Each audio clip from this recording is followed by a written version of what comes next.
Welcome to the Gaming Outsider Podcast. This week, Jacob, CB, and I answer questions from the community, as we do every first episode of the month. News is a bit light this week, but Jacob has a lot to say about the full release of Monster Hunter Wilds, and Alyssa stops by to talk about a game she played called Him, the Smile in Bloom, and Rel tells us about his early access to a game called Yasha, Legends of the Demon Blade. This is the Gaming Outsider.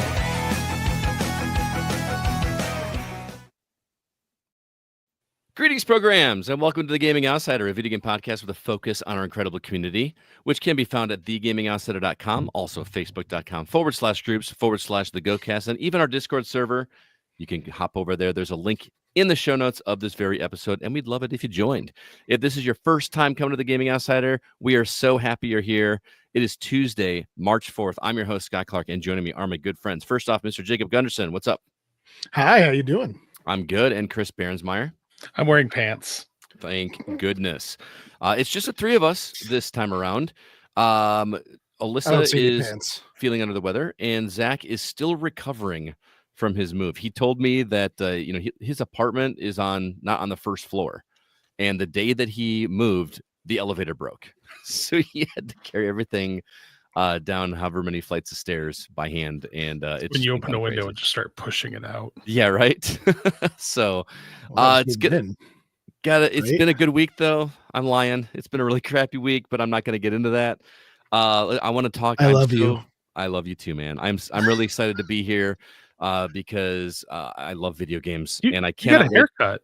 I actually got them all cut, but thank you for noticing. I told terrible dad jokes. Walked right into that one, didn't you? Yeah, really. I do it to my students all the time, and they don't get it. I go, "You got a haircut." Actually, I got them all cut, and they just go, "What? What?" Yeah, dealing with eighth graders, guys, it's awesome. Really brings out the gray in your eyes. Shut up! Shut up! All right, the lack of eyebrows. We got some games that we've been catching up on to kick off the show. Jacob, let's start with you. What have you been playing, man? I have been playing the Division 2 with my wife. What? I love the Division 2. So good. It's kind of a go-to for ours. We had it on the PlayStations originally, and we got so far into the game and it just turned into a grindy mess. And we tried some of the new stuff they've had, and it just wasn't hitting us off. And for whatever reason, my wife has this obsession with just going, "Hey, let's restart games."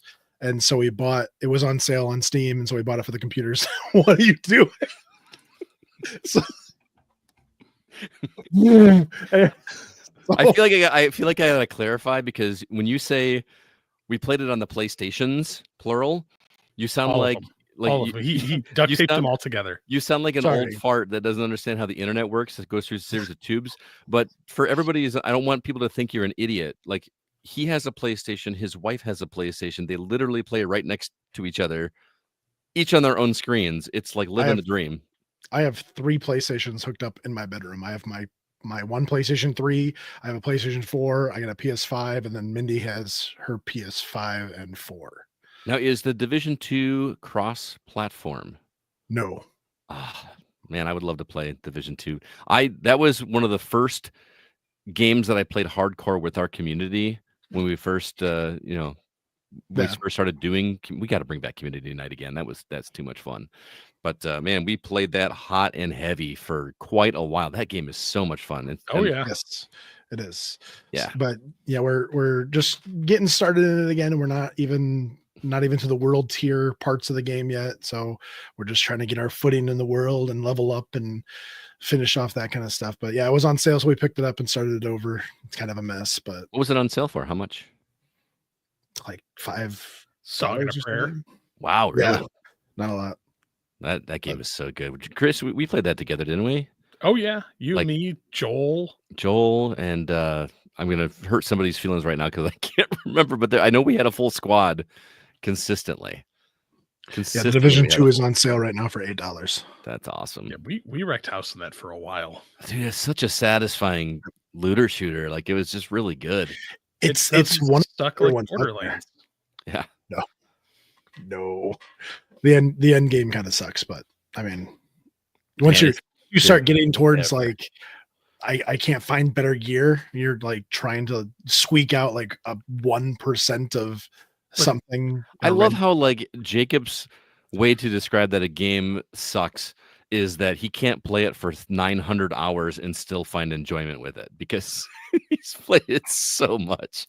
What was it? What was the game that you said? Diablo, or no, not Diablo. There's another game that you're like, oh, Skyrim. No, I can't remember what game it was. It's always like I can't play this for thousands of hours and still play it. Me and my wife both have 700 plus hours in the Division 2. Wow. Not together, separately. That's incredible. And like, do you play exclusively with each other, or? Yeah. That is in the bedroom. Adorable. In the bedroom. Oh, what's your loadout look like? One is definitely a basher. Speaking of bedroom, CB, what have you been playing? Speaking of I was playing a game called Hole Theory. Yeah, that's what I was going for. Yeah, no, I saw what you were stepping in there. What is Hole? He got his finger on the button. It's easy achievements is what it is. Oh, okay, yeah. But is that like digging a hole? No. It's not like a game about digging a hole. It's definitely something Scott would enjoy for like 10 minutes. Oh, it's okay, Mindy. We will still make fun of you. Jacob's wife dropped in the chat and said, "Hey, now it's not nice to make fun of me. We would never make fun of you, Mindy." To your face. Mindy's a great cook, and she makes the Mindy's best cookies. awesome. Don't tell my wife I said that. So the Whole Theory is just an achievement grab for you. Yeah, but it's one of the like you're a hole in the ground, swallow up all the things. Oh, like Donut County. Yeah, and that's why I was like, oh, it's an easy 1,000 achievement points. I will play this, and I'm like, and I got the 1,000. I'm like, I wish this game was longer. Yeah, Donut County was so good. Donut County was a lot of fun, and again, it was one of those weird situations where I didn't want it to end. Like I just was having so much fun, but except for all that like exposition stuff in the middle, I thought was really stupid. With the raccoons. Yeah, it was dumb. I love raccoons. And so last week I was talking about how I wanted to play a sports game, and I was going to get 2K PGA 2K25. Yeah, how'd that go? So I did some research into that. Holy money grab, Batman. Was it microtransactions? It's like, oh, you want to buy the game? Do you want to be okay at the game? Cool. Spend another $200. Seriously, for a golf game? Well, to get like all the boosts and everything, like if you ever play online or play with anybody else, you will be behind the curve automatically out the gate. So I was like, you know what? Went into Game Pass, and lo and behold, UFC 5 was on Game Pass. I have never played a UFC game. It's been a while. I think the last one I played was UFC 3. Okay. So it's been a minute. Dude, that game scratches an itch I forgot. Like just something about beating the tar out of another person. Now, are you, when you say scratching an itch, do you mean like the old school wrestling games? Is it scratching that itch, or like... No, but it's combat sports. I mean, I did jujitsu and taekwondo and a little bit of boxing for a while, and my buddy and we used to watch every UFC. I think it was from like UFC 54 till like into the 200s. Wait, like, there were that many UFC games? Oh, no. Like the actual fights. Oh, I thought I was like, holy cow. We watched like two events every month because it used to be the fight night and then the actual pay-per-view event. We did that for years. I've never watched. Oh, I have. I've gone to a couple. Have you? Yep. All so, right. Man, this game's a lot of fun. And like the controls have definitely cleaned up from the early ones. Yeah. But I started a career mode in it, and I just got to the UFC after making it through the amateur stuff. So I'm currently undefeated. You gonna keep going with it? Well, of course. I might. I might. Like, that's the great thing about Game Pass, man. Like, it's something like I can pick it up, I can play it, I can put it down, and if it goes away, it doesn't bother me. Mm-hmm. So I think we're in the minority of people that are okay with that. Sports games are great on Game Pass. I heard the show is leaving. Well, show 24 because 25 is about to come out. Yeah. So once 25 comes out, if 25 is on Game Pass, I'll be playing that. Sure. You playing this in VR? Just like CB's like in his basement, like swinging a bat. No, the wrestling, the UFC. Oh, he's like grappling, ground pounding. Oh, I would be like Scott breaking somebody's controller against a wall again. It wouldn't be the first time we've seen CB with a VR helmet on his knees. Don't be a sore loser. That sounded way dirtier than I meant it to be. Don't be a sore loser, Scott. All because you're not willing to commit to the bit. Right. I played a little bit more Final Fantasy Renaissance this week. I did not make a ton of progress. It has been, like I said, it's been a week, guys. But that's what 7 days is. Yes. I don't, if you remember, CB, I'm heading for the first crystal in Final Fantasy. And man, the additions that he's done with this game are crazy, and it is a lot harder playing original than playing Pixel Remaster, because Pixel Remaster was pretty much a cakewalk. I mean, I did some grinding, and I did some grinding on here too, but I'm struggling because I'm heading to this dungeon that I need gold needles.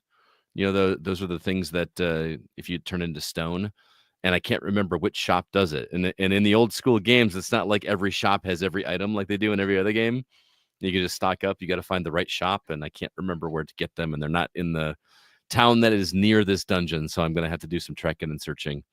If Brandon were here, he would probably yell at me, but yes, with much anger. Yes, but that is what we've been catching up on. Let's go ahead now and jump into the week's news.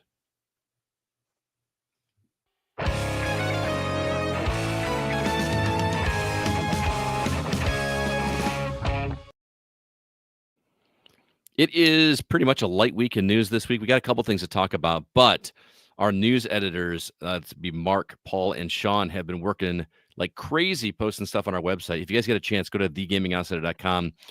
We are trying to become a legitimate source of news that we get from some of our press releases. So some of the things that they wrote about this week, a game called Blades of Fire, which comes from the developer of Metroid Dread. That game looks really awesome. Commando's Origins on Xbox Series X, PS5, and PC, April 9th. A game called CDAP, terrible title for a name, which basically overcooked, but with a Asian flair. Is that the right way to say that? Eastern flair? Is that a better way to say that? I don't know what's offensive. Asian flair's fine. Okay, I'm worried. Star Overdrive. There is a demo available for Star Overdrive. It's coming to Switch on April 10th. Terminator 2D No Fate is basically a arcade version of the original Terminator 2, coming to Xbox Series S and X, PS5, Switch, and Steam September 5th. And also a game called Don't Stop Girly Pop, which again suffers from a title. I don't know if you guys got a chance to see this trailer. I'm not a big arena shooter guy, multiplayer, whatever, but they've made this one the opposite of dark shooter. It is bright and colorful and lots of pink, and I just love that something different like this exists. So check out that trailer. All of these are available on thegamingoutsider.com. Also, Secret Mode was acquired by Emona Capital this week. That is a pretty big deal. And then also, Acclaim Entertainment has been reborn as indie game publisher focused on original IP. Yes, that Acclaim Entertainment. I think they went out of business, 20 years ago, something like that. So that is the week's news. CB, what would you like to talk about? Well, I guess we'll talk about Acclaim, because I mean, we grew up on it. Totally. Like, this was not on my bingo card. No, for forever, much less. Well, yeah, it was and it wasn't, because you and I have both talked about some of these like defunct companies and these IPs that have just been basically sitting there doing nothing. So the fact that like we have Acclaim coming back, and I want it to do well. I want it to do well. I'm just worried that in a market like today, like unless they're putting a spin on some of their stuff, like, dude, it's gonna be a tall order. Well, I mean, I hear Acclaim, and my mind immediately goes to NBA Jam, which we love the NBA Jam games. We love NFL Blitz, right? but in the world that we're in today, licensing is a huge factor. So like, is there hope for another NBA Jam or even like a port of the original? Like there's a port that you can play on Xbox 360. Yeah. Still, to my knowledge, you can still play that. Well, they did that kind of like refresh of it too. Mm-hmm. So, and I guess with some of these older games that have been defunct and not doing for a while, you could probably pick up the rights to them for like next to nothing. Because you get the companies like, oh, like Frogger. I don't want to do anything with Frogger. Do you want to do something with Frogger? Do you want to see anything with Frogger? Maybe a VR version of it. Where you are the frog, like actually jumping? Yeah. Oh my god. And I got hit by a bus. What about you, Jake? What do you think about this this news? I have no idea, but I'm glad there's a company out there. I mean, I'm sure there's lots of companies out there that help the little guys out there, but it seems like their main focus is going to be original IPs from independent developers, and they're offering funding and marketing and inside information and all that kind of stuff. And it just sounds like it's going to be really good for the little guys to step up and get some actual help getting some of these unheard of games out the door. Like what? Like what games would you like to see? Oh, dude, I have a new Duke Nukem. There are so many. Yeah, I'm gonna have to get back to you on that. There's so many little indie games. Like I'd love to see Project Zomboid get like a huge like alpha release. Well, I remember Mortal Kombat was Acclaim originally, right? But nothing's gonna happen with that because NetherRealms owns that. NetherRealms does their own thing with that. That's basically their entire brand. I was talking about like independent developers and whatever getting their games out the door, not any of the old IPs that they were worked on. My first Acclaim title that I think I ever played was Turok. That was my next one on my list, and that was I still have the iguana on the symbol. Mommy, he runs away because he's getting axes and arrows thrown at him and stuff. I love that one. But that is available on current stuff. By the way, I played it recently on Xbox, and that game holds up. I have it on Steam. Do you? Yeah, that game holds up really well. I played 2 as well, and I was shocked at how large that first level was. Oh yeah, like it was insane, and that was on Nintendo 64. So no, I will say, like, I really kind of hope they do so. Like, the last time we had like a big name brand from our childhood who resurrected from nowhere was in television. What happened? Well, Tommy Tallarico took all of our money and disappeared into the wind. I was gonna say Amico, but I couldn't remember if that was actually that was the Amico, but he bought it up. John left us a little message there, but I'm kind of optimistic by this. Okay, so Sean Acclaim made that crappy South Park game on N64. Is basically a South Park game running on a Turok 2 engine. I remember that one. Was it the snowball fight one? Well, there was 3 South Park games. Like a tower defense. There was Chef's Love Shack, South Park 64, and the Rally one. What about Alien Trilogy from the original PlayStation? Did you play those? Being an alien aficionado that you are? They're good. Are they? It's like a Saturn though. So, but honestly, I would love to see Acclaim do something a little different, because you have 2 decades worth of like industry veterans here. I would like to see them become something more than just a game developer. I would essentially like to see them as a developer mentor program. Okay. Or like a gamer college, like a game developer college kind of thing. Well, to be clear, I went to one of those.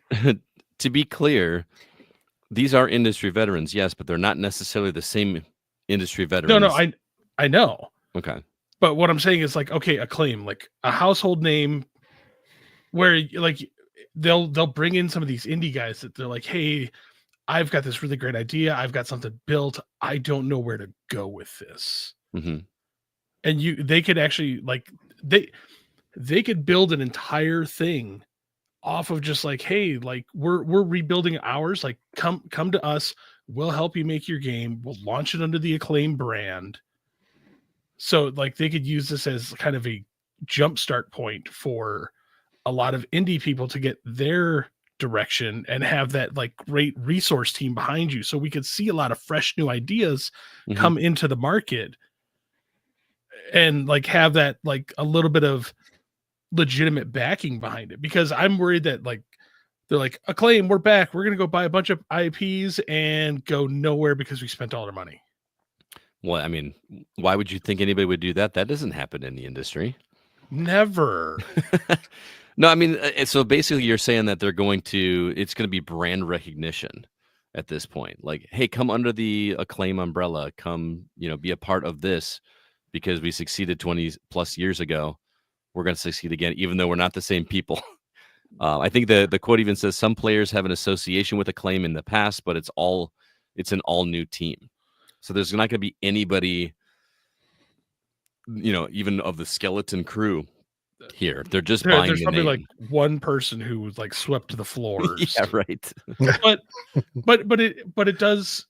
I've been waiting for that because I know I'm hoping there becomes that like rally around focal point for like indie people to kind of like, I can go to them, I can get some help, we can get the game pushed.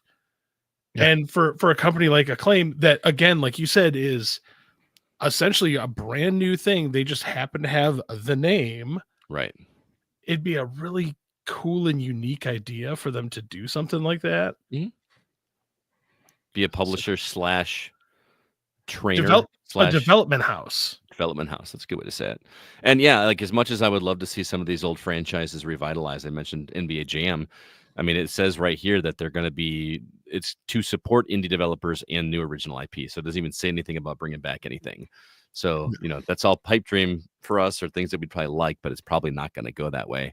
And, there's nothing wrong with that. There's plenty of ways we can play NBA Jam. Yeah. So, Jake, what about you? What story you want to talk about? Do you want to talk about the Cheeto Charizard? I mean, I put a joke news piece up there about a Cheeto Charizard. I skipped over it on purpose. But we're going to talk about it. Originally back, I mean, if you saw pictures of the Cheeto, it kind of does look exactly like Charizard. It's funny. I can't believe we're actually talking about this story. Well, because we're talking about it because absurd. Because Nintendo's going to come in and sue it. But so it was listed at an auction house for $275 on February 11th, and when it finally closed on March 1st, it was at $72,000 and finally closed at $87,840. So oh my god, I just looked at the picture of it. That is insane. Yeah, it's nuts. And they're Cheetozard. So yeah, Jake Paul probably bought it. He's gonna seal it in acrylic, and then he's gonna get it graded, and then he'll wear it on a chain. Put an iPad tag on it and bury it somewhere in the Somalian desert. Welcome to the Gaming Outsider, where we only talk about the hard-hitting news in the video game industry.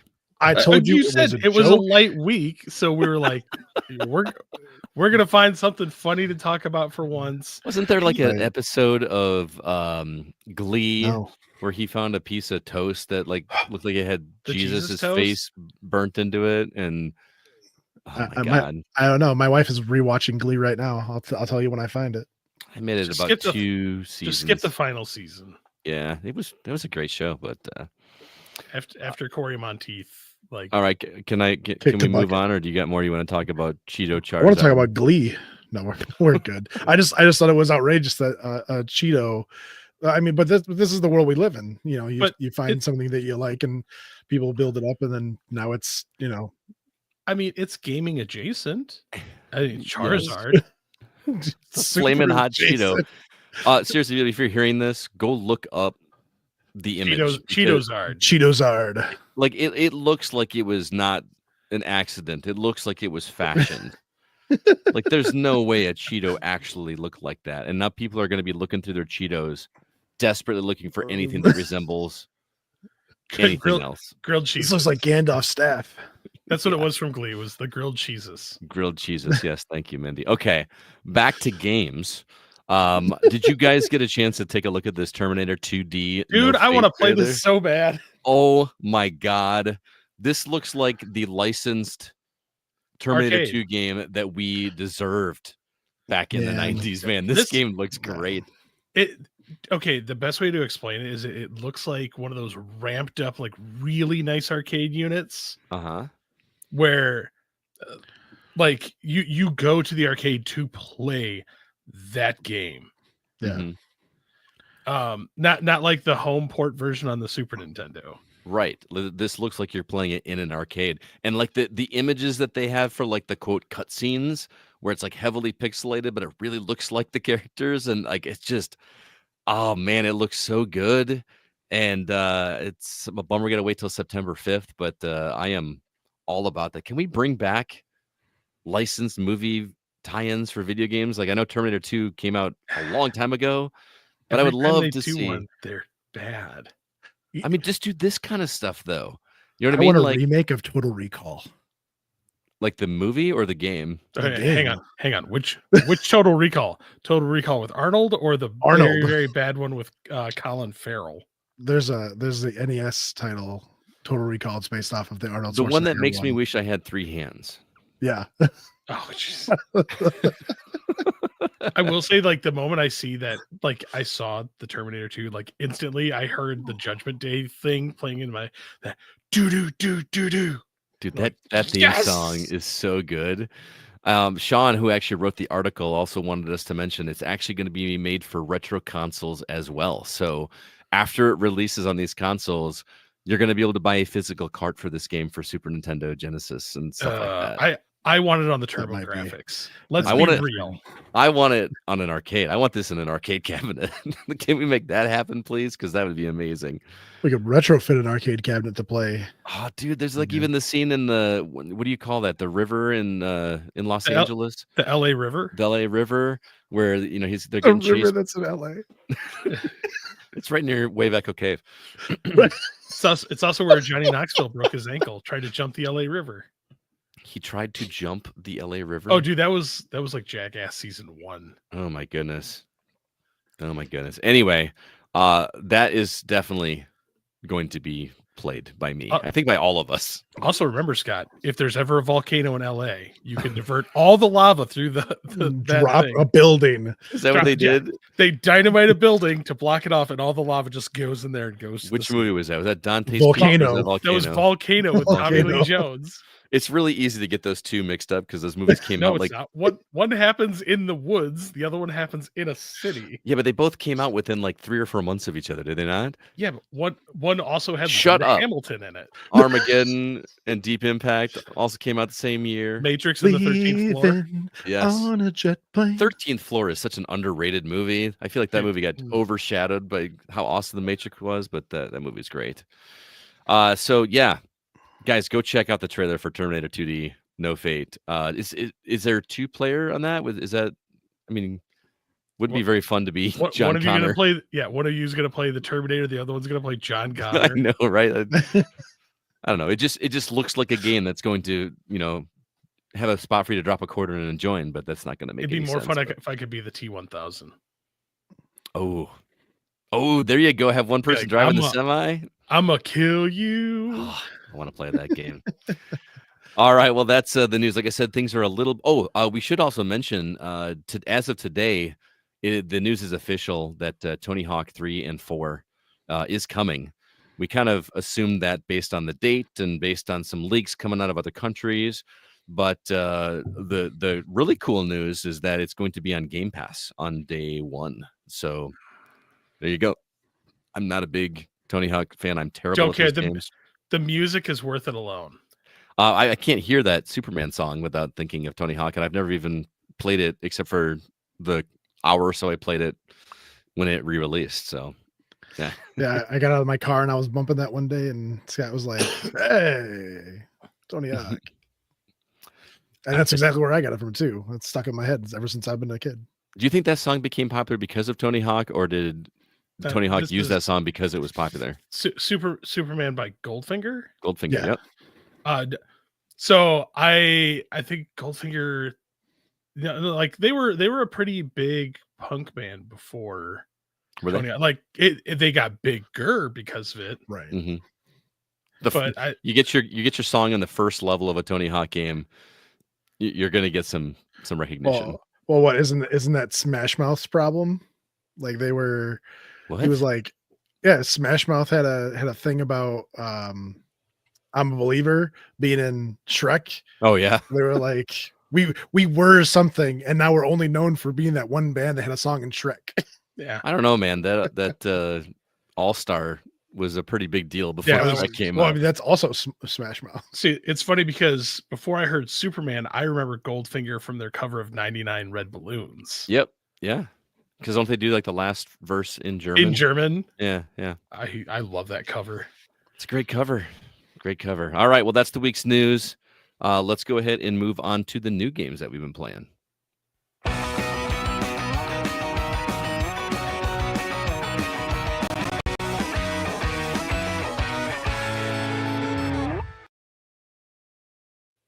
Before we get into Monster Hunter, which I know Jake is dying to talk about, got some new games up and coming that you can purchase in the coming week. First off, Sugar Dew Island coming to Xbox Series S and X, PS5, Switch, and PC March 7th.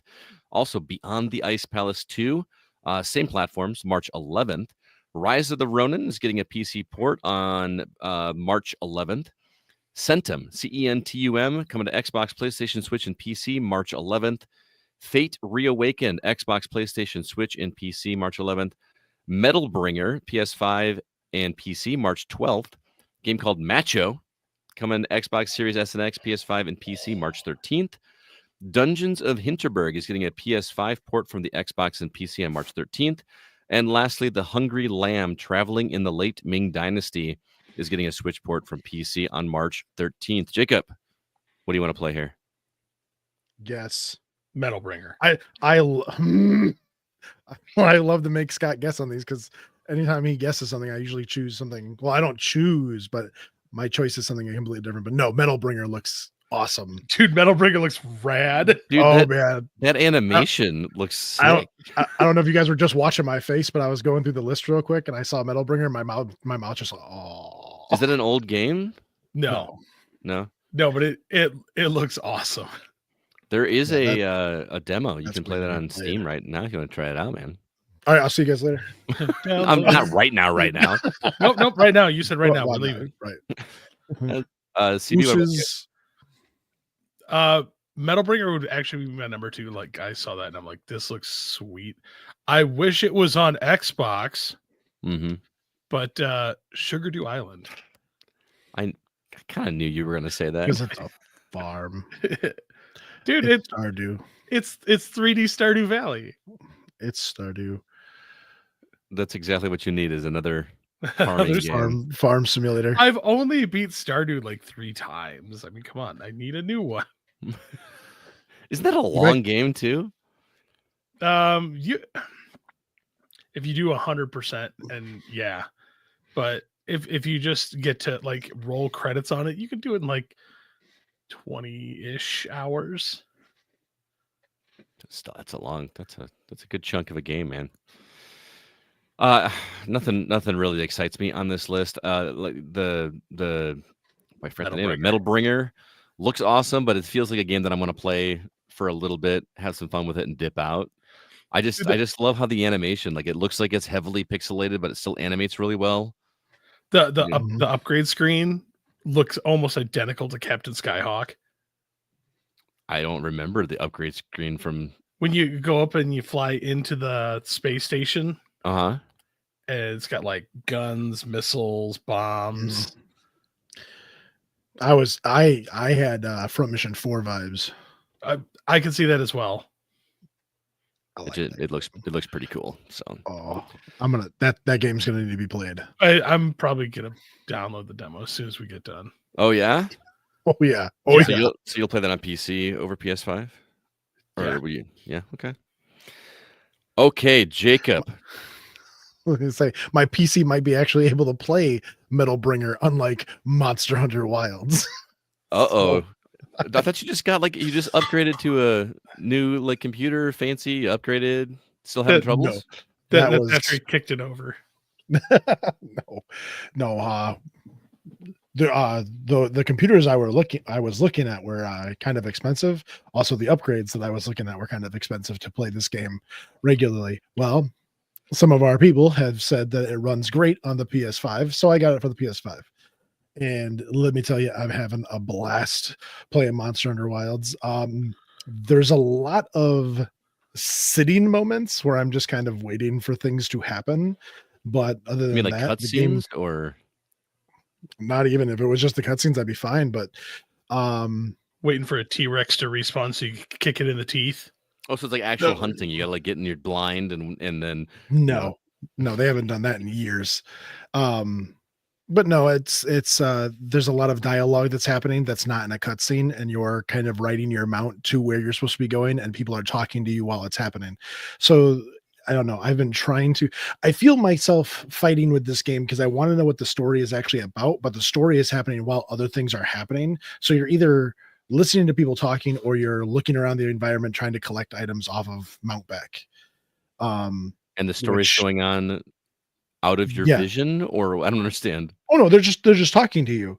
But I'm a guy and I can't do two things at once. I can't listen to a story and actually find the mushrooms that I'm looking for while looking at the map while listening to somebody talk about it. It's the same problem I have when I'm trying to find the driveway of my friend's house, but I have to turn down the radio. Yeah. I have to do the same thing and I don't know why. Paul Hines says you dodged a bullet. Good call on the PS5 version. I'm assuming he played on PC. I mean, there were some issues with the computer versions that were not up to perfect spec. They were having problems rendering. They were having problems loading things in properly. It was just kind of a mess. So yeah, I knew the PS5 was going to be able to play the game. Okay. So just took the safe way. Well, the game's doing well. I read that it sold 8 million copies in the first 3 days of release, which is just nuts. So tell us what you were kind of the aficionado, and before you even get into it, I gotta say, I've been hearing people talk about it, and they're talking about it so highly. And I know that you were a purist. You're like a Monster Hunter purist. You've been playing it since original, right? So I don't want to just do the pat thing that everybody does and says, if this is your first Monster Hunter, am I going to be able to enjoy this? Is this a good one to get into? I want to know how this is making you as a purist of the series feel. Are you enjoying it?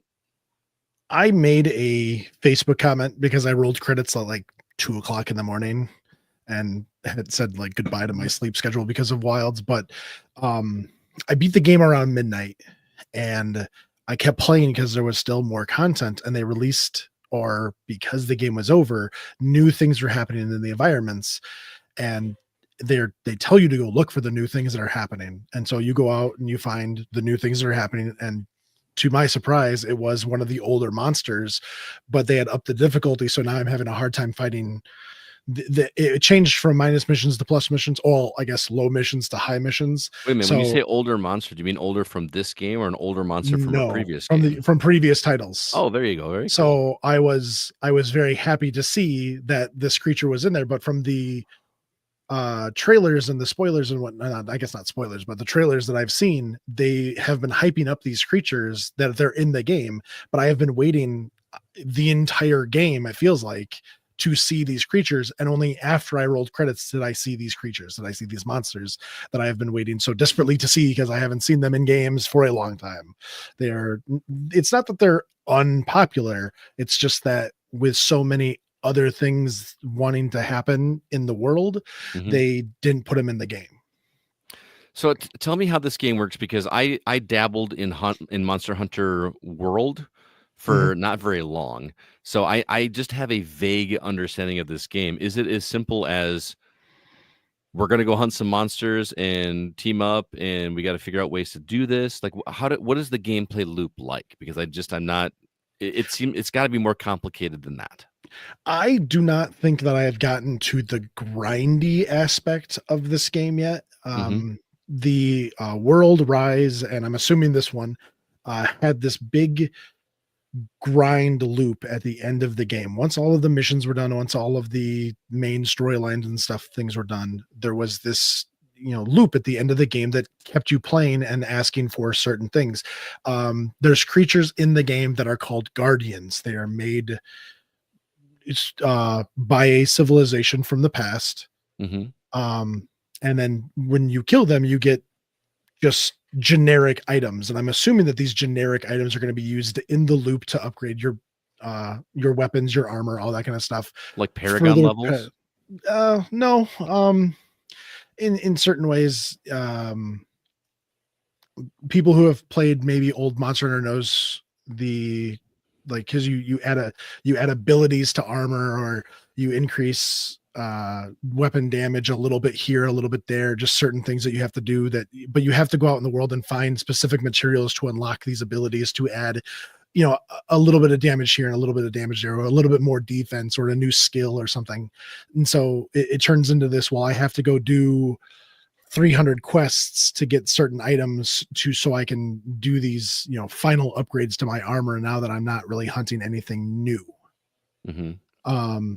And so I'm hoping they have that, because that is will make me happy to be able to have this loop that goes back and hunt old monsters and all that nonsense. And I mean, it's a beautiful landscape. The maps feel smaller. I don't know if they actually are. It's very hard because there's very little, or at least I have done very little exploring, because I've been trying to get through this game as fast as possible. But it is once you're on your mount, you can press the up button to automatically go to the creature that you're going to hunt, or to your objective, or whatever it is you're doing right then and there. And so I'm trying to take advantage of the ability that they give you to collect items off of your mount. And so you use what is basically your clutch claw, and you're grabbing things distance away while automatically going to the creature that you're going to fight. Now, as a purist, I say you should go actually have to find this creature and hunt and do whatever. But I mean, most of the hunts in this game or so far up to the credits, is you going out into the wilderness, you're trying to complete some objective, and then a monster gets dropped in your lap, and the quest starts, and you hunt the thing that's right in front of you, and then the story continues. And so there hasn't been a lot of make sure you go out in the world, you got to find out what its habitat is. I remember in World, you had to actually collect claw marks and fur and mucus and stuff in the wild to know where things were in the world. And if you didn't hunt them for a really long time, you had to redo those things so you know where it was. And in this game, everything is kind of placed out for you.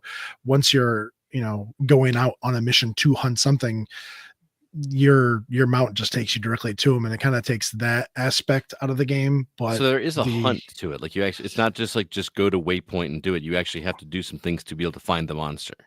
Well, that was in World. In this one, not so much. Oh, okay. It's more streamlined. It's more streamlined. I would say it's easier. And actually, they do a lot of things in this game to make certain things really easy for you. But and again, that's the purist in me talking. But no, I'm having a lot of fun with this game, and I'm really actually looking forward to going and playing it tonight. Awesome. Now, I don't want you to give away what it is, because the game just came out. But I kind of slipped up a little bit. I had a little slip earlier when I was describing it. Maybe people missed it, hopefully. Well, hopefully they did. But there was something that happened at the end of the story. You were telling me when we were hanging out yesterday that happened towards the end in terms of the story that you didn't like, and I thought sounded awesome. I thought it was really cool. Yeah. Can you dance around that? Literally dance. So my slip was saying that these monsters were made, and so we kind of bred by these people for certain activities, and so I'll just leave it at that. Okay. But that's basically what these these weird creatures you'll find in the game are once you get to these certain points. But the thing that happens, you said, just doesn't feel like Monster Hunter. It does not feel like Monster Hunter at all. Okay. It feels like it almost feels like it could be oh crap.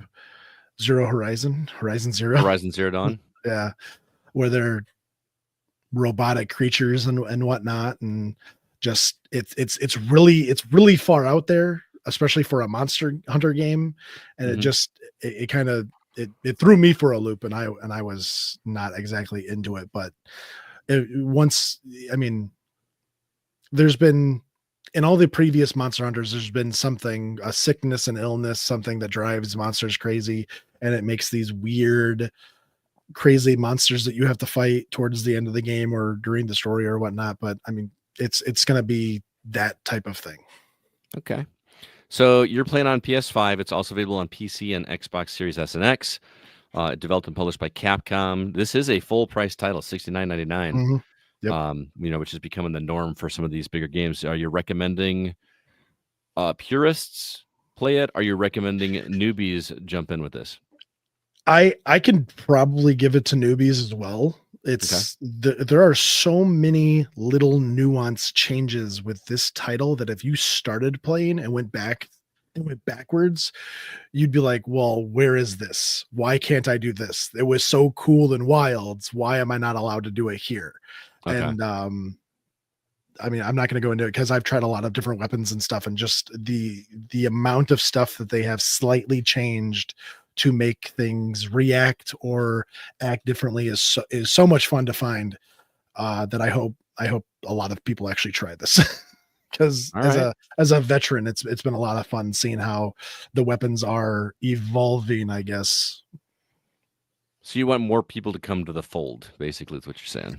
I have wanted more people to play Monster Hunter for like 2 decades now, and now we're finally getting millions of people to play Monster Hunter, and I still want more people to play. So awesome. Yeah. That is Monster Hunter Wilds. Everybody's playing it.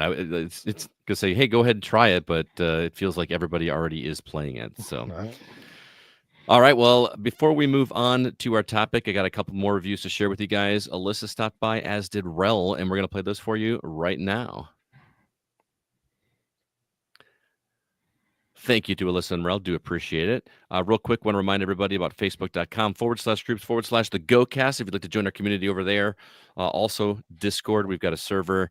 There's a link for it in the show notes. Please join it. Also, drop us a review on Apple Podcasts or wherever you listen to the show.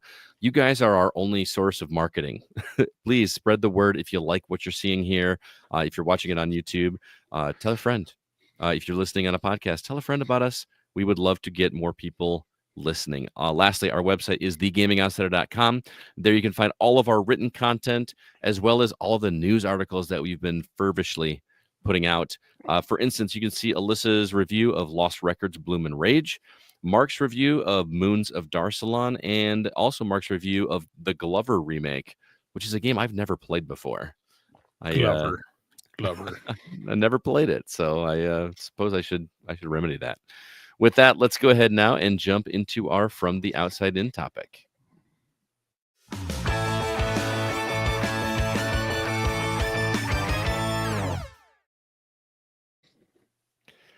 It's officially March. The weather's starting to warm up. The sun is shining. Well, not today. It's raining.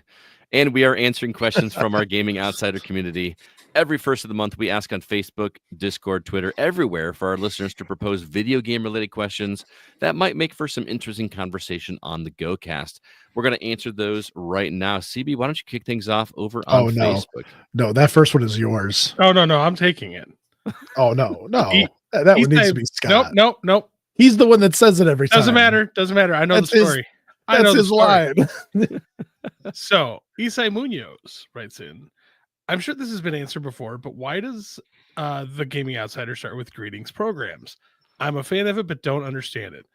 So, Isai, first off, Scott is a very simple creature. He likes chicken nuggies and grilled cheese. What does that to do with this? Hang on. And sometimes when he watches something, it just sticks in his brain forever. So, greetings programs came from the movie Tron. Uh-huh. And and again, Scott's a simple creature, so it just got stuck in there and it never left. You're such a good storyteller. I need you to tell every story. Well, so in the movie Tron, when you go into the computer world, programs are personified in human form. So whenever Jeff Bridges' character runs into these people, he is, these programs, he says, "Greetings, programs." And then at the very end of the movie, when he runs into the actual human counterparts of the programs he was hanging out with in the computer world, when they're getting on the helicopter after he takes over Encon or whatever, he's like, "Greetings, programs." And that's like how the movie ends, if I remember right. And I just thought it was awesome. Because we all love video games. It's an introduction, and I hope I don't get sued for it. Like, just started. I will say the phrase "greeting programs" from Tron Legacy is way better. I don't remember Tron. It's when they're on the grid, and he's like, "Greetings, programs," and when he's addressing everybody at the grid, like right before the fight, and he's like, "In our midst, we have a user." Mm-hmm. So yeah, Isa, that's where it came from. And now I want to go back and rewatch Tron because Tron Legacy is so much better. Somebody else said that, and I was like, I don't know, man. Don't get me wrong. I love both of them, but Legacy is the far superior film. Well, I mean, graphically. No, even story-wise. Dude, that was so good. It's good, but within the last month, I've rewatched both of them. Legacy is the superior film. I am horrendously nervous for Tron Ares. That's going to have Jared Leto in it, isn't it? I know. I just saw a very early Jared Leto film yesterday with Alicia Silverstone. Really? Yeah. I got Paul Hine on my side. He says that OG Tron is the best, and I will always love the OG Tron because what they were able to achieve in that movie, like making that movie at the time, dude, that was state of the art. That was like, yeah, but it was not the first use of CGI in a film. No.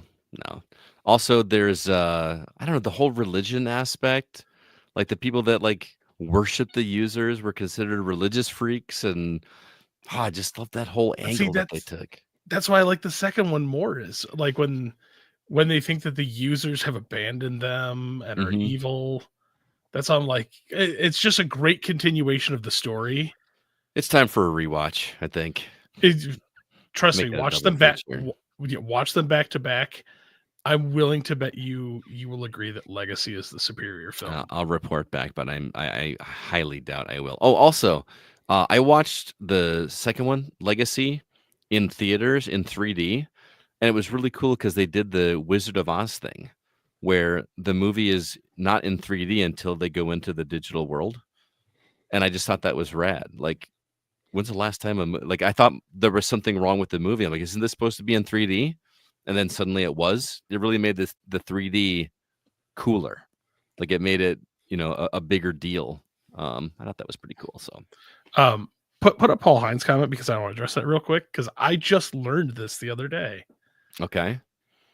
He says that was Wrath of Khan Genesis sequence, first use of CGI in a film.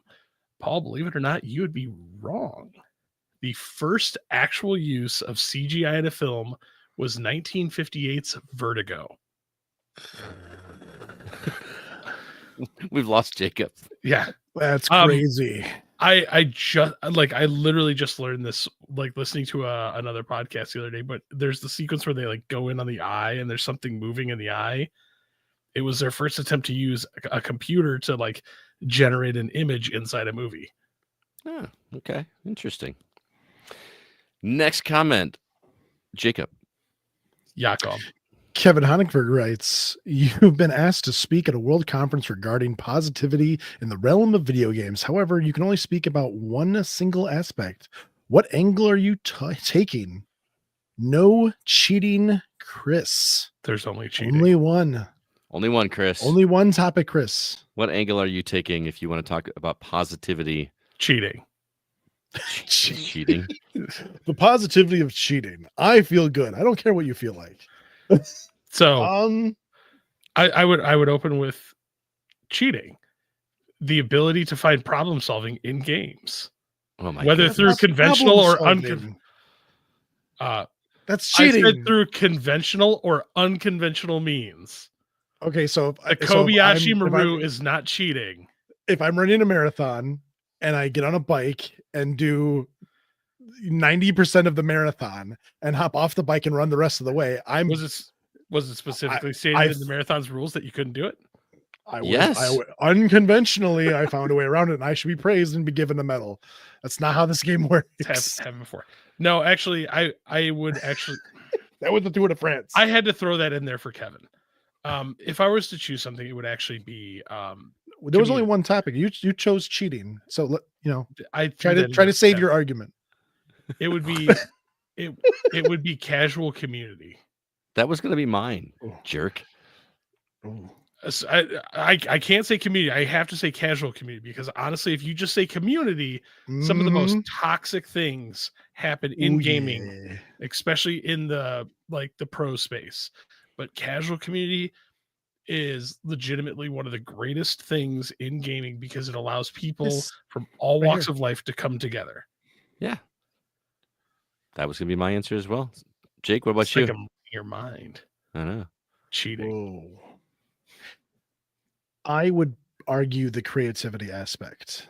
I think the idea that this industry brings so many different art forms to light, from coding, from graphic design to writing to character design, all of this stuff all under one roof to make something that is just phenomenal that people enjoy. And I think that should be the key point in just about everyone's argument. Because I remember I think it was early 2000s, they went before the grand jury and argued that video games was entertainment, but it is an art form. And I absolutely believe it's an art form. I believe that some of these people dump, their hearts and souls into these games for other people's enjoyments. And some people get the recognition they deserve and some people don't get the recognition. But I believe that all of these people should be praised for taking their creativity to this level to produce something together. Just like the same way in movies, you watch the credits and there's 400 people working on one product to get out there, and they all, deserve our recognition. Yeah. It's really hard for me to say that video games are not an art form. I've tried to look at it from the other side and be open-minded about it, and I just can't wrap my head around why people are so dead set against gaming being an art form. Because it's not traditional art with like paints and brushes and a canvas. Well, neither is movies, but nobody has a problem calling movies art. So one of my favorite things is playing the Dark Souls games, because they really do not hold back when it comes to, hey, you're about to have an moment. You're like, I'm trying to think of what the name of the town is. It just lost on me, but I remember it's a snow covered area, but you come out of this cave and it's like the Taj Mahal. You come out of this really small cave to this opening and you're looking over the town and there's a moon in the background and there's a perfect lighting and it's a beautiful scenic shot, and you would not expect to have those kind of scenic shots in a Souls game. Mm-hmm. But Dark Souls took it there, and they constantly take it there with everything they do. There's always these elaborate level placements that they do to make sure that you have this wide scope to see all of the beauty that's actually in their games. Probably same could be said for all From games, right? Like that's kind of their thing. Maybe. I haven't noticed. I don't know. I just yeah, I haven't noticed it in other games, but definitely the Dark Souls games, there's always this moment where like you come across something awesome and you're kind of struck by it for a second. Mm-hmm. I love it. I will add, you said community, you said casual community, and Jacob said creativity. I will add a positive outlet. There's a lot of things going on in the world. It's very easy to get down with just how horrible people can be. And to me, gaming is a good outlet of that energy. Instead of doing something stupid or reacting to somebody else in a negative way, I just go take it out on the game, knock out some pinball, or pop off some headshots or something. And it's a good outlet for that energy, and it's a fun hobby. I mean, you look at like the early days of my marriage, I was going to the bar, 3 nights a week or something. And to me, sitting on my couch playing a game is way healthier than being away from home, being away from my wife. Even though my wife doesn't play games with me, at least I'm here. As long as it's not over 3 hours. Yeah, exactly. Yeah, I can agree with that. I will say, once again, Sean brings up a good point regarding Jacobs, with the fact that every new medium gets scrutinized. But I also do agree with you, Scott, as well, that like it's a very good positive outlet, as long as it's used like within like a reasonable like use. I mean, that's what I said. I'm the king of bad decisions. I mean, we could say the same. There's always going to be a negative side to it. Yes, it's a positive outlet as long as it's in moderation. Yes, community is a good part of video game, but not all of it. There's also a toxic community. You know what I mean? And that's the problem is no matter how you argue this question, there's the pros and cons to everything. Yep. It all comes. I grew up in MW2 lobbies. There was nothing positive about anything anybody had to say. Dota lobbies. Dude, that was why. That was why, like my primary online experience playing games was playing with dedicated people. Like in Gears of War, we had the same group of people. Mm-hmm. We just had an open. It wasn't open to anybody. It was invitation only. You know what I mean? We knew everybody that was in there. There was trash talking, but it was all good natured. Nobody was, doing racist things, or nobody got upset if a girl joined. Like it was all inclusive. Everybody just wanted to play with people and be friends. It was like when we were kids, whenever like somebody new came to the neighborhood, or you met somebody, all you wanted to do was make new friends at the playground. There's somebody else to play with and become friends with, and all this. That's what online gaming was for us. And then there's a whole majority of the rest of it that is negative. You knew you made it when you got invited to the birthday party. Exactly, especially if they had cooler stuff than you did. But that's actually one of my greatest stories that I have. You got invited to something? Shut up. I hate you so much. So the casual community idea was I was a loner. I was a lone gamer. I did not like to play with people. And to play Rainbow Six Vegas 2 online, you had to create a group or a lobby and then wait for people to come into it. So I didn't want to wait for people, so I was looking for lobbies. So I was jumping in lobbies, seeing what they were doing, jumping in lobbies, and I met this group, and we just kind of whatever. But one of the guys on there who was kind of the group leader was like, no, like you're a new person here. We don't know you. So you have to play on the other team until you whatever. And so I played with these guys for probably about 3 months. And finally one day he just goes, yeah, you can come over to our side, whatever. And I was like, yes, yeah. Did he like W on the shoulder with a Guitar Hero controller? Like they had clans back then. Yeah. And so he was like, he gave me an invite to the clan and told me that I could go put the clan title in my name and all that kind of stuff. And little 15-year-old me was so excited. I was so happy. Those days. Like, see, that's the thing is I'm proud to say how community has progressed throughout the years. Cause like, as I said to Jake earlier, like I grew up in like playing Dota and StarCraft and Counter-Strike 1.6 and like some of legitimately the most toxic communities. And just when I think like we're over that and I'm like, oh, it just doesn't happen anymore, then I see TikTok videos of people just land blasting people for being female or for being anything. Griefers.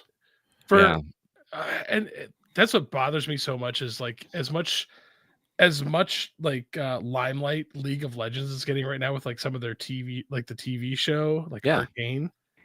Dude, Ranked League is some of the legitimately most toxic. I've heard, but I've obviously never played. Oh no, just go in and just watch a match. Yeah, and you'll be like, yeah. Oh, it's bad. It like you're like I can't have children near this. Holy cow! Nope. Have you seen the guy that does videos of him going into play online games, online shooters, but he uses a voice modulator to make himself like sound like he's a little kid? Oh yeah, I love it. Oh, those are so funny. I wish I could find that guy's name. They like he just starts talking smack, but he sounds like a little kid just that's got a really smart mouth. And by smart, I don't mean that in a negative way. Like he's just really good at roasting people. It's great. The Morgan Freeman one is still the greatest one. I can smell you. I smell you, dude. That's so funny. There's one where the guy's like, "Hey, if I was having a really bad day, would you guys be there for me?" No. But see, I hope I get invited to your funeral so I can not go. That's a close friend group. Oh yeah, totally. That's not like that wasn't like randoms. That was like just buddies hanging out, and it just was really funny. I used to make kids cry. I have a fond memory of making one kid cry. I can't say what I said to him, but you have to tell me later. In my Unreal Tournament 3 days, like back when I played UT3 online. Yeah, dude, like you felt like you were a winner if you got somebody to rage quit. Oh yeah. Scott, that's why I like up close and personal combat, because I used to use the flat cannon on like 2x speed, just run into them, mow them down, and like if you knew the spawn points, just run to the next one, hit them again. You get somebody to be like, "Oh, 16 kills in a row, and you still haven't moved off of a spawn point." Aw. All right, our next comment is over on Discord, comes from Mark Zemansky. He says, in the spirit of Scott's Final Fantasy journey, is there a series that, if time permitted, you would play through? Bonus, if desired, one that you've already played and one you've never played. CB. For one this one has the options for two choices. One you have and one you have. I just wanted to make sure that you know the rules. So that means I go high, middle, and low? No. That's 3. Well, it says bonus. So there's the initial question, then there's bonus. So 3. No, like that's 2, dude. One that you've already played, one you've never played. Cheating.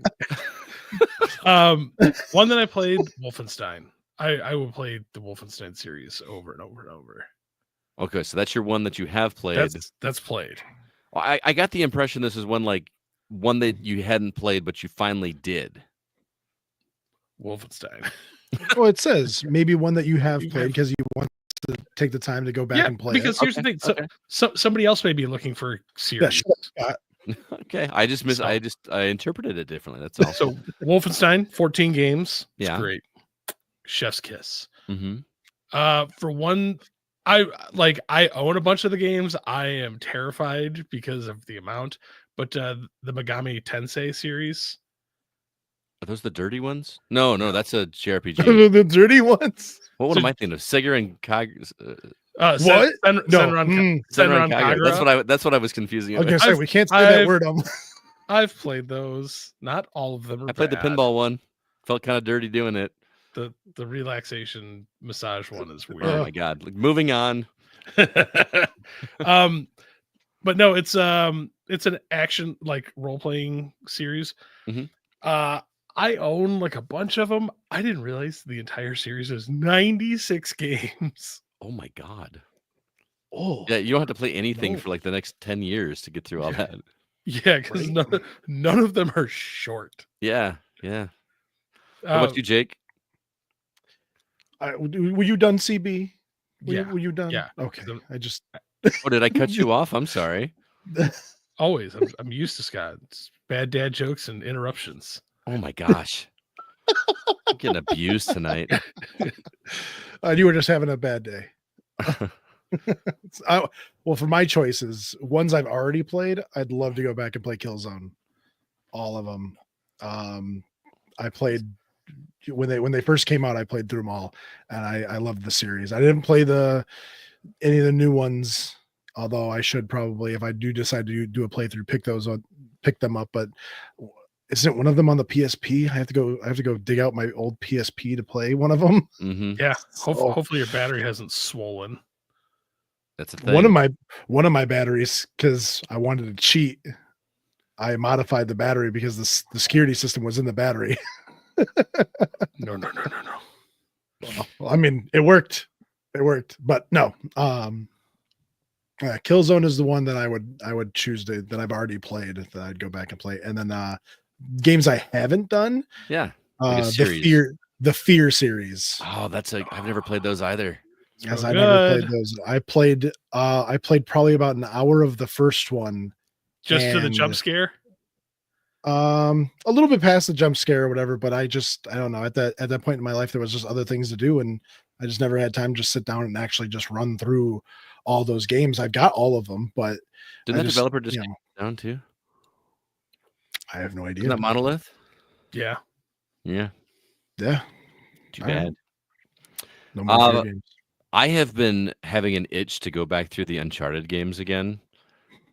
I love those games when they first came out, and I just miss just the goofiness and funness of feeling like a god with a pistol. You know what I mean? Like there's and just the crazy ridiculous places that he went to. And remember how cool Uncharted 2 was? Like the game opened with you like dangling off of a cliff, hanging onto a train. Like all that stuff was awesome. Or the underwater, like in the third one, the cruise ship that was capsized and you're going through. Oh man, just the set pieces and stuff in those games. And I've never played is it Golden Abyss? Is it the one on the Vita?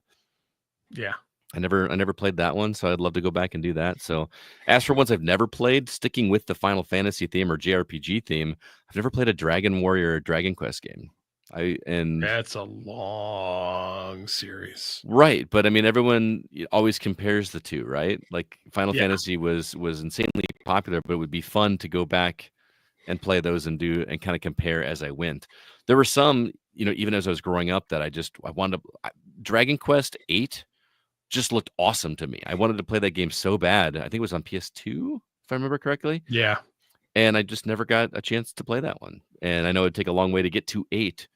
But don't they start? Is it Dragon Warrior and then it turns into Dragon Warrior 1, 2, 3, and 4? Yeah, and I've got those. But man, I again, can we get pixel remasters of those? Because I'm scared to death of the originals, man. So that would be my answer. I just keep the JRPG train rolling. So Mark, thanks for the question. That was a good one. Again, Legend of Dragoon. I mean, that's one game. There wasn't another one, was there? Doesn't matter. You could do Legend of Dragoon, and then from there play Vagrant Story. Mm-hmm. So just PS1 era JRPGs. There's so many I missed. Oh, there's not even I don't think it was a JRPG, but Alundra was a game I always wanted to play so bad. It just looked like very Zelda-ish. I want to play Parasite Eve again. Oh man, Parasite Eve was. Can they just remake those, please? It'll never happen, but I wish it would. No. Honestly, I want a full ground up remake of the Parasite Eve series and Clock Tower. That's another one I ever played. Always wanted to. The Fatal cover. How did Fatal Frame is another one. I played the first one. Yeah, any of those. Dude, how did they get away with that cover art on Clock Tower? The blatant ripoff of Pyramid Head with scissors. Is that? I just remember this giant pair of scissors covered in blood and gore around the neck of something. It was just like, how in the world did you get away with that? Because it was drawn and not a picture. Yeah, is that what it is? Or like remember the Borderlands one where the dude has like a handgun that's not his hand pointed, but there's no blood. It's just an image. It's like an image, but it's an explosion of something behind him that's got people. It is depicting suicide. I feel like they got away with one there. Like I feel like nobody realized what they were doing, and like anyway. Oh, I'm sure everyone realized what they were doing. Yeah, when it wasn't the trailer literally him like holding his fingers up and shooting himself, and I don't remember. Then going into the trailer? I'm saying when it got sent to whomever for approval, they didn't realize which at the time like that didn't get censored, but the Andrew WK I Get Wet album got censored for the nosebleed on the cover. That's a pretty gruesome. I mean, it's like you said, it's a nosebleed. Well, that's just. I mean, not to bring up a bunch of animes and stuff, but like, isn't Japan saying that you can't have blood in them anymore? Now they have to be censored white. There's a bigger rabbit hole I could take you down on that one. Ooh. on why certain things are made the way they are. Yeah. Oh, I'm sure. Specifically with tentacles. Oh, yeah. Say no more. Say no more. Moving on. CB, you want to take the next comment? Drew Ross writes in, what movie or TV scenes would you love to experience in video game form? Scott. I mean, any of the Mission Impossible movie stuff. Like, think of all the climbing the tower in Dubai, or they did. It was called Spec Ops: The Line. Okay.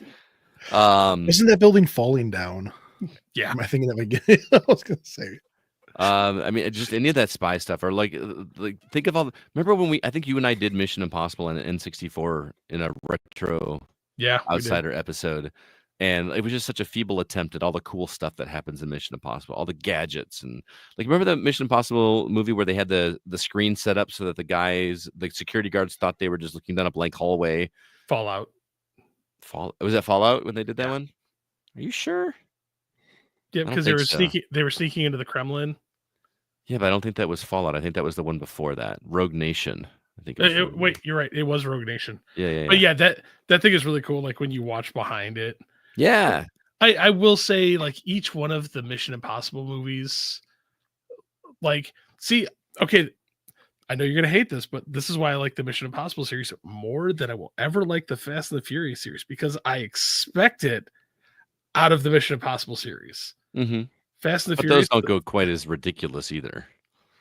Mission Impossible? Oh, yes, they do. They're still somewhat in the realm of believability. Oh, let me dive down this old nuclear reactor through a tunnel without taking a breath and completely try to reconfigure this entire computer underwater with the spinning thing and having no exit. No, they're absolutely ridiculous. That's an awesome scene, though. But Mission Impossible from the first movie, they set a standard. They're like, this is ridiculous. Don't believe this. Fast and the Furious, first movie, this is a movie about car racing, and now in the 10th one, we're going to space at a Fiero. Yeah. That's why I can't stand that series. But think of all those scenes that Ethan Hunt does in those movies, but doing them in VR. Yeah, wouldn't that be rad? Like, just make like Mission Impossible VR missions. That would be super cool. Oh, so it wasn't Rogue Nation or Fallout, it was Ghost Protocol. Oh, you're right. You're right. Ghost Protocol. But you were right. It was 4. Thank you, Sean. 5 was Fallout, so it was 4. Someone on the show has to be right. Yeah, it's not going to be me. Well, we don't have a large bearded man fact checking us from behind. It's the guy in the chair. What about you, Jake? Jinx, you owe me a Coke. Questions in stereo. So a couple of years ago, there was this crazy movie that came out, and it was a platoon of army men going through the desert, and a wormhole opened up, and they were transported to this magical land where I already know where you're going with this, and I love every minute of it. It's a Stargate. I'm all for it. Yes. No. Shut up. Stargate was so Dune. Good. No. I don't know where you're going with this. What movie am I thinking of? That is the story to Monster Hunter the movie. Oh my god. Okay. The one with Mila Jovovich that's terrible. Yes. Why they're not having a second one, and it makes me sad. And no, it's not Stargate. All Hein agrees with me. It should be Stargate. No, there was a Stargate game on Super Nintendo and Genesis. Terrible. There's a like Contra shooter. Remember right? Well, a Monster Hunter movie? Yeah. Yes, they did, Paul. Yeah. It wasn't. It went so far away from what Monster Hunter was. It had Mila Jovovich, which is also why I don't Ron like Perlman. I love Ron Perlman in anything he does. Ron Perlman is a national treasure. It is. Absolutely is. War never changes. Now I want to play. I don't know. Scenes I want to. Scenes in movies. That Eyes Wide Shut. See in video game form. That scene. That scene. I was gonna crack some joke about like talking to a woman, but I'm already married and everyone knows that. Do you want us to come back to you and let's see? Sure. Oh, dude, I have a list. Oh my God. Okay. Oh, good. I mean, I'm glad because I don't know. There's so many things that I've seen that I just don't know which one. Total Recall, 3 hands. Speed. How would that game be? Or what scene? You talking about the bus jumping scene? The whole movie. Is Sharknado on your list at all? No, but that would be awesome. Yeah, Speed would definitely. How would that be a game? What? I'm driving a bus and I can't let it go under 55. Well, it doesn't. It's an escape room. Yeah, you could do that, but playing out that or like anything. Yes, I think it would be a fun game to play because honestly, there are the younger generation that has never seen Speed. So, it's a great movie. It was fun. It's ridiculous. Keanu Reeves. Yeah. Pop quiz, hot shot. God, that movie was so good. I love that movie. Speed is on my list. The entire back half of Top Gun Maverick. Oh, okay. Especially the canyon run. That I love that movie. You mean Star Wars sequel? Star Wars Tom Cruise edition. I love that movie, but that was like, come on, that what was it they had to hit? It was whatever it was. It wasn't. It was too bigger than 2 meters. Yeah, like dude, that whole joke was so funny. It's an exhaust port no more than 2 meters wide. Like this is straight up Star Wars, isn't it? Yeah. That's the thing is like the Top Gun the game on NES was just about like the after training stuff. I want a Top Gun game where you're actually training. You know what I mean? Like you're doing with all the oh God, what's the one flight series that you and I have both played? Ace Combat. With all the Ace Combat games, how there hasn't been a Top Gun like style Ace Combat blows my mind. Well, they put the Tomcat in one of them, didn't they? They put it in there, but I want the whole like going through the academy. I think call signs and stuff. That'd be cool. Yes. I want a new submarine game, but like in the style of something like either Hunt for Red October or Crimson Tide. Okay. I think one of the better submarine games was Silent Service on the Nintendo. Do you remember that? But that's the thing is, we're talking about Silent Service, a game that is so old. That was like 40 years ago, right? Yeah. Like that game is archaic, and why there hasn't been a solid submarine game since then probably is on Steam. I've bought majority of the submarine games on Steam. There's like one. The majority? I have. Is there a list of submarine games somewhere? Just go to Steam and type in. Just go to Steam, type in submarine. Okay. There's a bunch of them, but most of them are trash. And as far as TV series, 24 would make a great TV series. Okay. So you could do that. Doesn't 24 have a game? It does. It's garbage. I thought he was like looking for specific scenes though. Like what scenes would you like to experience? Well, TV scenes. TV scenes. I smashed all the scenes together.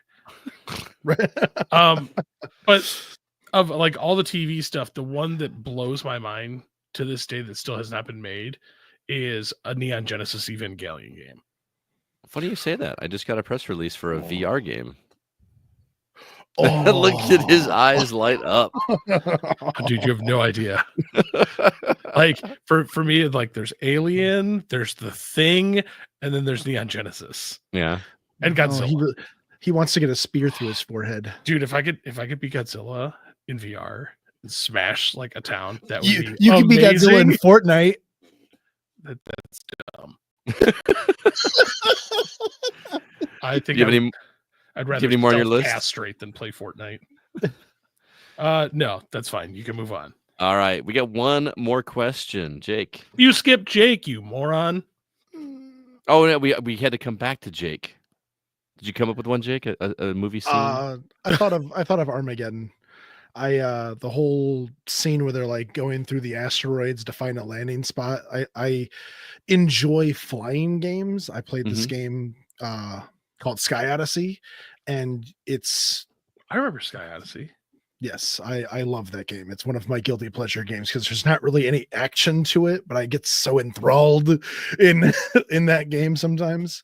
But yeah, the whole scene where they're flying through the asteroids and they're ducking and weaving and they're looking at the radar to make sure that there's nothing coming at them, and they finally, one of them gets hit and they go down. That whole scene is just, it's so intense and it's so awesome. I would just love to experience that.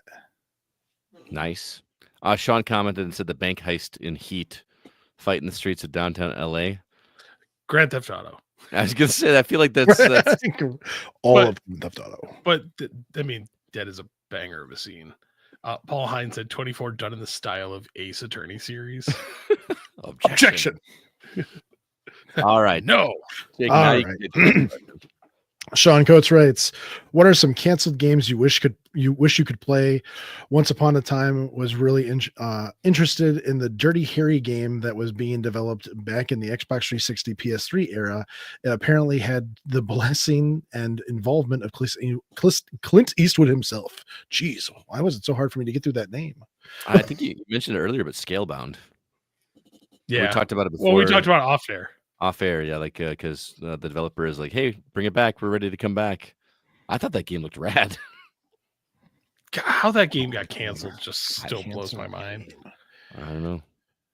Can I just say the Nemesis system in general? Can we just bring back the Nemesis system? That's all we want. You could almost put that in any game, and it would be good. It would be awesome. Nemesis system in a Top Gun game.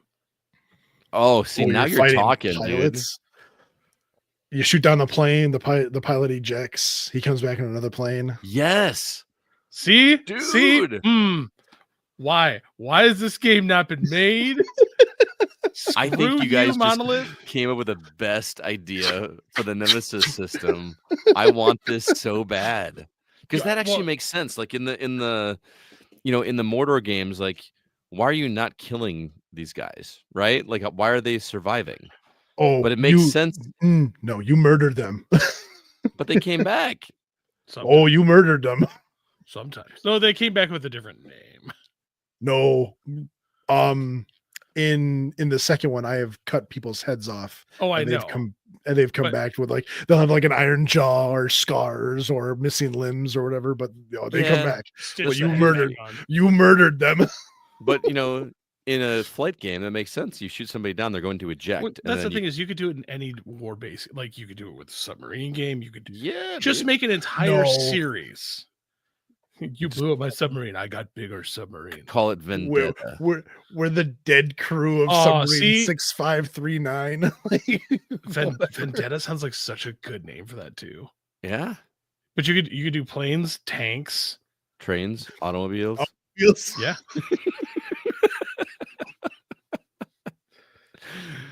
What about you guys? What canceled games? StarCraft Ghost. Oh, I heard about that in that book, Jason Schreier's book. Why that got canceled? Like, it would have got to me to play a StarCraft game because I am never going to be good at an RTS, so I can play it as a shooter. Call it Wolfpack. Yeah.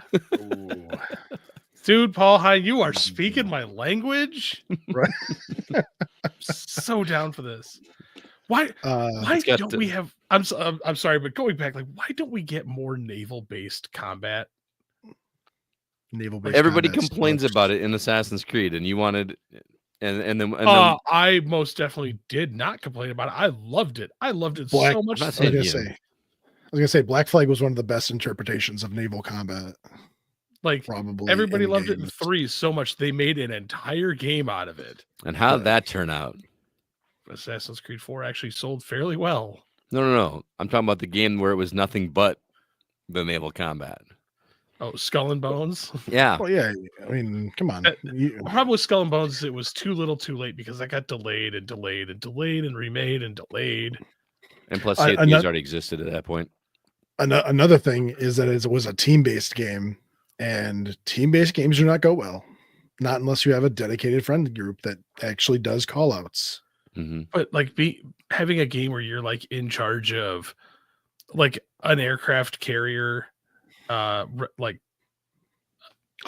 group, like an attack group, where it's like you've got your aircraft carrier, your destroyer, but you can switch from being like the pilot, like actually on the bridge. Dude, it'd be all like time drills to get enough planes off in a certain amount of time. You know, you have to be efficient about that. You know what I mean? That'd be cool. Take control of the aircraft carrier, like the anti-aircraft guns. Mm-hmm. CB, I have a game for you, but it's a team-based game. It's called Icarus, and you play as battle blimps in an arena or whatever. But it's a 4-man team. But you have to run around. There's a navigation person, there's engineers, and there's gunners. So you're constantly.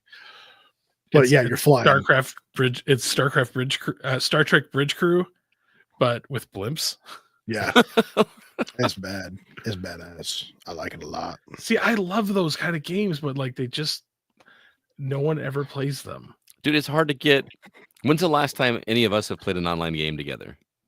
Well, that's because you only play on Friday nights or Sunday mornings. Nobody likes to play Monster Hunter with me. I don't have it, but the point is like how if it's difficult for us to coordinate, how difficult is it going to be to coordinate 5 to 20 people to play a game like that? It'd be rad. It would be fun. It would be fun. Yeah. Well, I mean, that's when you have randos in your lobby, and it turns into oh man, make randos fun again. No. There's some dude spinning in a corner. There's some dude crouching. Like there's someone trying to use the wheel and doing it horrible. Sean, I don't want to talk about it because it still hurts. Sean mentioned, surprised you've gone this long without mentioning Star Wars 1313. It still hurts. CB was referencing. So I think that's what devolved into Star Wars Outlaws. No. I said devolved. Okay. All right. All right, guys. Huh? I got it. I said Scalebound. Okay. Scalebound and some random obscure pinball game. There you go. Scott's answer. I can't think of a random pinball game. Some random canceled pinball table. Pins. Honestly, I wanted to play the Wonder Woman game. I would have liked to have seen what that was. No. You wanted to play a game that had a nemesis system. Well, and it also said the new version was going to be like Gears of War style combat, like cover shooter kind of stuff. So a cover shooter with the nemesis system. Yeah, dude. In a Wonder Woman game? Yeah. So I don't know how a shooter would work. She doesn't have a gun, does she? Lasso. She's gonna be behind cover using her lasso. It's a cover blind finder game. She's gonna blind fire her lasso around the corner. Like, you could take like a cover shooter and the nemesis system, put it in any other property, and I'd be like, okay. Yeah. Can you imagine if what was it? The Star Wars the game that we all played for like a hot minute. Together. No, Paul. No. Bad Paul. Bad. She's got 2 big guns. You guys got to stop referencing every comment. I can't help it. They're there. They're there. But the Star Wars like Rogue Squadron game, what was it? Like the new Rogue Squadron game. The Nemesis would work great in Bounty Hunter. In Bounty Hunter, you catch a dude. He goes to jail. He comes back. He's got a new crew. The Nemesis system would work good in like an airborne Star Wars combat game. It would work good almost everywhere. It would, but thank you for shutting down Monolith and ruining all my hopes and dreams for the next 20 years of gaming. Everything. Actually, another one that I would love to see, like whatever happened to Beyond Good and Evil 2. I'm still not convinced that's dead, but everybody else on the planet I'm not. is, so. Dude, it's been years, literal years. Did we even see any gameplay? Did we just see that trailer? There was like the really, really alpha, like vertical slice that they did, and that was all we saw, and the trailer. Yeah. All right. Hold on, guys. You got more? Always forget me. You always leave me out. I thought you went. I didn't go. My turn now. Scott Clark doesn't look at you like a person. Right. I'm beneath him. Thanks, Scott. Stop it. That's why it says co-host on my name and not just editor-in-chief. Just you typed your own title, damn it. No, you put it there. No, Naughty Dog was in discussions of making a Jak and Daxter 4. And instead of making that, because they couldn't get their team to decide of what the game should actually be, they made The Last of Us instead.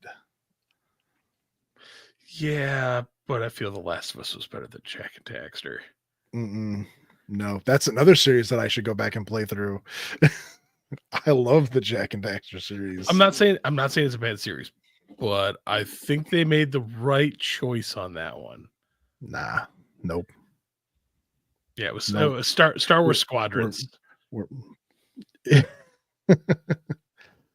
making a little kid's dream come true by making Jak and Daxter 4. Or make it a new Sly Cooper. I've never played the Sly Cooper games or the Jak and Daxter games.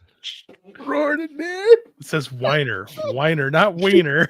Hey, that is a whiner. The mind sees what the mind sees, CB. My bad. I'm sorry. I'm so sorry. I feel really guilty. I never played Star Wars Squadrons enough. I really should go fire that game back up. Because I wanted it and wanted it and wanted it, and then we got it, and I played it for 2 hours, and then. Oh, you played it for 2 hours. The rest of us were like, oh no, we had fun with it for a while. Yeah, I need to go back to that. All right. Well, thank you everybody for the comments. That was a lot of fun, as always. Really look forward to that every first of the month. It's always a blast to see what everybody comes up with. Next month, ask us dumb questions. We love dumb questions. We do love. We've already done questions. You know what? You post the comment. You post the question on social media, and you ask for the dumb questions because just stare vaguely into the camera, and be like, dumb questions. I want them all. Give them to me. Give me the dumb questions. Well, that's going to do it for this episode of The Gaming Outsider. Thanks so much for listening. The episode was produced by Kevin Honeyford. All the music you hear was written and performed by Grant Henry of Stemage and Metroid Metal. His website is stemagemusic.com, STEMAGE music.com. Please be sure to email us if you have any questions or concerns. Our address is feedback@thegamingoutsider.com. Jacob, any parting words or recommendations for our listeners? Find somebody who doesn't like to watch reruns of old shows they've already watched. You don't like watching reruns? So you watched a bunch of How I Met Your Mother? That's me. I'm the one. I could deal with that, but Mindy's rewatching Glee, and I'm not a huge fan of Glee. Oh no, man. Okay, I liked Glee when it first aired, but I have a feeling if you went back and watched it now, because some of it was like related to what the events going around at the time, like I have a feeling that would be like for me watching Friends, like if I ever did watch Friends, like it'd just be a rough watch now in terms of like product of its time. Yeah, like that, dude. That's why I've never seen an episode of Friends ever. So, and like everybody's like, dude, you should watch it. I'm like, I don't know if I could. I will never understand why people find that show unfunny, but that's me. Mindy wants you to stop talking about her emotional support shows. It is 9 o'clock on a work day. I'm surprised you're not asleep. Wow. CB, what recommendations do you have? So I've been watching the new season of Reacher. Yeah, dude, it's real good. I have not watched any of that. I need to. It's real good. But then I also watched a new movie which I had never heard of, starring Anthony Mackie, called Evolution. Okay. I saw that movie. No, Elevation. I was going to say that's the one with David Duchovny and the 7-Up guy. Take the leg. Take the leg. Take the leg. But Elevation, and man, that is boring. So thanks for recommending it. I recommended a good TV show, and I'm saying I like recommendations and then steer clear from. But it's for having somebody like Anthony Mackie in it right now, like riding high, like, hey, look, I'm the new Captain America. I'm in a bunch of stuff. Dude, that movie sucked. Oh, great. I'm not even going to give a synopsis because honestly, like that's what drew me in. I'm like, this movie sounds awesome. And then I watched it, I'm like, this movie is not awesome. That's a bummer. Do you realize we are about a week away from a new Coheed album releasing? I'm so excited. I know. So excited. But I feel bad because I feel like we're always talking about movies or TV shows in this section. But I finally watched Civil War on HBO. Oh, the A24 movie? I don't remember if it's A24. It's Kirsten Dunst. Dude, I love that movie. Holy cow, that movie with Fat Damon.